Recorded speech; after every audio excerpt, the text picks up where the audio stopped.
নমস্কার বন্ধুরা, দিদি সিম্পল কুকিং স্টাইলে আপনাদের অনেক অনেক স্বাগত এবং অনেক অনেক ভালোবাসা। বন্ধুরা, আপনারা সবাই কেমন আছেন? আশা করি যে যেখানে আছেন খুব ভালো আছেন, আমিও খুব ভালো আছি। তো বন্ধুরা, আজকে আমি টকের রেসিপি নিয়ে আবারও আপনাদের সাথে চলে আসলাম। তো আজকে টকটা আমি রান্না করব কাঁচা পাকা বড়ই আর মাছ দিয়ে। তো এই সিজনটাই কিন্তু দিনের বেলা হালকা হালকা একটু গরম লাগে, রাতে হালকা হালকা একটু একটু শীত লাগে। এই সিজনে কিন্তু যারা টক প্রেমী তাদের কিন্তু টক খাওয়ার ভীষণই ইচ্ছে হয়, যেরকম আমার। তো এইরকম অবস্থায় কিন্তু বড়ি ফুরিয়ে যাওয়ার আগে আপনারাও একদিন এভাবে টক রান্না করে খেয়ে দেখতে পারেন। খেতে কিন্তু খুবই সুস্বাদু হয়। তো এখানে কিন্তু আমি কড়াইয়ের মধ্যে পরিমাণ মতো সরিষার তেল দিয়ে তেলটা গরম হওয়ার পর দিয়ে দিলাম কিছু থেতু করে রাখা রসুন। তো আপনারা চাইলে এটাকে আপনারা সরিষা দিয়েও ফোড়ন দিতে পারেন। তারপরে দিয়ে দিলাম তার মধ্যে কিছু টমেটো। তো টমেটোটাকে একটু নেড়ে চেড়ে তার মধ্যে দিয়ে দেব পরিমাণ মতো হলুদের গুঁড়ো, স্বাদ মতো লবণ, আর দিয়ে দেবো পরিমাণ মতো লাল লঙ্কার গুঁড়ো। জালটা আপনারা আপনাদের স্বাদ মতো দিবেন, যে যতটুকু জাল খেতে পছন্দ করেন। তো এখানে দিয়ে কিন্তু আমি সুন্দর করে টমেটোটাকে কষিয়ে নেব। তো টমেটোটাকে এমনভাবে কষাতে হবে যাতে করে টমেটোটা কষানোর মধ্যেই একদম সিদ্ধ হয়ে গলে যায়।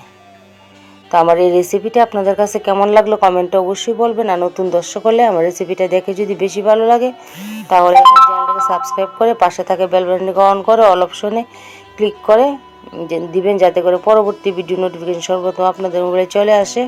আর আমার পরিবারের আরও একজন সদস্য হয়ে আমাকে আরও এগিয়ে নিয়ে যেতে সাহায্য করবেন।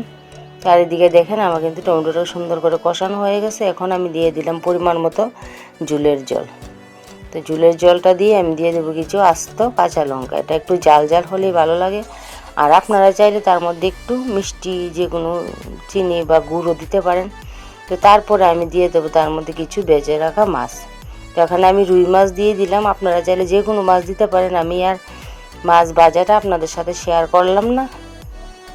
দিয়ে কিন্তু আমি কিছুক্ষণ এটাকে হতে দেবো। তারপরে কিন্তু আমি বড়িটা দিয়ে দেবো, কারণ বড়িটা আগে দিলে বেশি ঝুলটা হতে হতে বড়িটা বেশি ফেটে যেত। তো এখানে আমি কিন্তু এই পর্যায়ে দিয়ে দিলাম কাঁচা পাকা বড়িগুলি। তো টকটা আপনারা আপনাদের পছন্দ মতো দিতে পারেন। তো বড়ি অনেক সময় টক বেশি হয় কম হয়, তো একটা খেলেই বোঝা যায় সেটা কীরকম টক। তো সেটা আপনারা আপনাদের স্বাদ মতো দিয়ে দিবেন। তো এখানে কিন্তু আমি বড়িটা দিয়ে ভালো করে নেড়ে চেড়ে দিচ্ছি। এখন আমি আরও কিছুক্ষণ এটাকে হতে দেবো। তো আমার দেখেন বড়িগুলি কিন্তু মোটামুটি ফেটে গেছে। একটু ফেটে গেলেই নামিয়ে নেবেন, কারণ বেশি ফেটে গেলে কিন্তু একদম বড়ি বেশি বের হয়ে টকের যে ঝুলটা সেটা বেশি হয়ে যায়, পিছলে পিছলে হয়ে যায়। তার জন্য বড়িটা একটু ফেটে গেলেই নামিয়ে নেবেন। তো তৈরি হয়ে গেল আমার কাঁচা পাকা বড়ি দিয়ে মাছের টক।